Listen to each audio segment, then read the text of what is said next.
So the topic I'm going to be talking about today is the political divide. And so basically what I'm talking about when I say that is, I don't know if any of you guys have noticed it, but there's been like big polarization between like Republicans and Democrats, whether that's like super violent protests or just any conversation turning into someone demeaning the other person. And so that's basically what I'm going to be covering today. So my research question is, how does physical conversation and verbiage affect the levels of aggression between the two big political parties?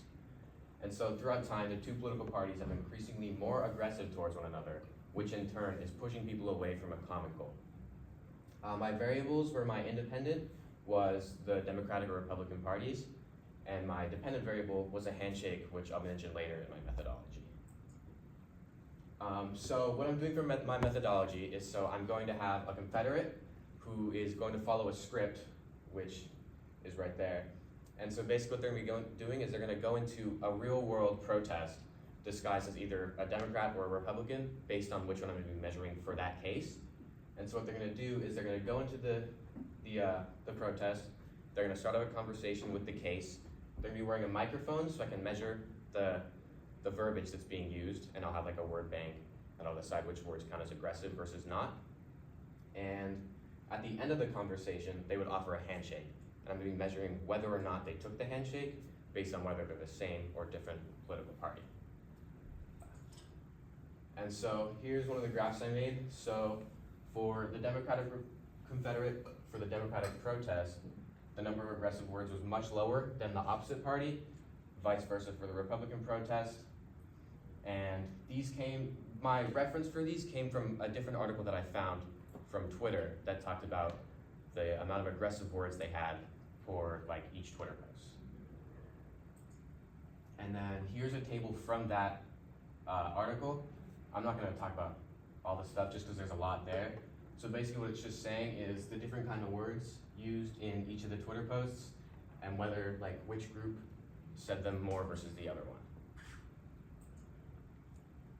And then this is my other graph, which is just the amount of cases who accepted the handshake at the end of the conversation. And obviously, from the same party, many more accepted the handshake than the opposite party. And so for my first graph, my results lined up with the evidence from the other graphs, like I stated about the Twitter and all that. And the cases were definitely much more aggressive towards the opposite party, which is easily seen on like any kind of social media or just anywhere politics is being talked about. And there wasn't necessarily a party that was worse than the other one. They were actually very similar based on anything I read. It's just aggressive, talking back and forth. And then my second graph basically backs that up, which just says the fact that they're simply from the other party, whether or not the script changed, it just goes to show that the fact that, say, someone says they're Republican and I go up and say, hi, I'm Republican, or they're Republican and I say, hi, I'm a Democrat, would you like to have a conversation? From the moment I say I'm from the different party, I'm instantly thought of as negative to that person, which isn't like right because I could have the same views as them. Some of my limitations were, I would be doing it in a live world environment, like a real protest. So my data could be inaccurate because one person could be having like a really bad day and one person could be having a really good day. And just the fact that it's a real world scenario, it just changes. Like I can't be exactly sure that every word they said would happen in every scenario.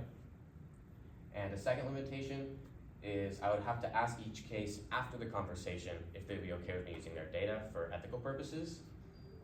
And so things could be wrong there with, yeah. And so in the future, I hope to be able to craft a study that could better work towards a solution instead of just talking about how aggressive they are. Thank you.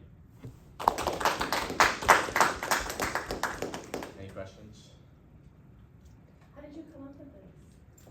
It's just been something that like bugged me for like a long time. Like I always see it on like TikTok and stuff. It's just like people like yelling at each other, so aggressive when they obviously have different views. So why don't they just talk about their views and maybe they can come to a common goal? It just feels like there's no progress being made in any politics. I like your stance. Thank you. Any other questions? Do you think Democrats are more accepting of Republicans? Because I feel like, I don't know if it's a misconception, but I feel like a lot of people think Republicans are the more aggressive. And and extreme people. So do you feel that's actually like statistically true, or they're both actually like kind of hold biases from each other equally?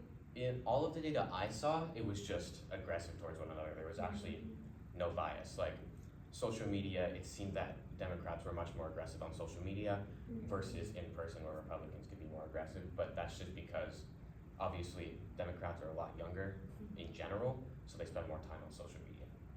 So it's just aggressive in general. There wasn't any bias towards either side. I had a question about the shoot, just went in and out of my head. Hold on. Oh, you had where you said I want to talk to you about abortion being illegal, like it should be illegal. Yes. And so it seems like you have another variable, which is, does the beginning conversation align with the person's view or not? And I wonder if you thought about that. I did. I went with that just because I felt like that's the type of thing that would spark up a conversation. If I went in and said abortion should be legal, we can obviously assume that most people are gonna feel the same way. So if I go into a conversation and keep it like a lighthearted conversation, there's not gonna be a chance for things to get more aggressive. So if I come in with a different point of view, whether or not I'm from the same or different party, it sparks like a conversation. I see.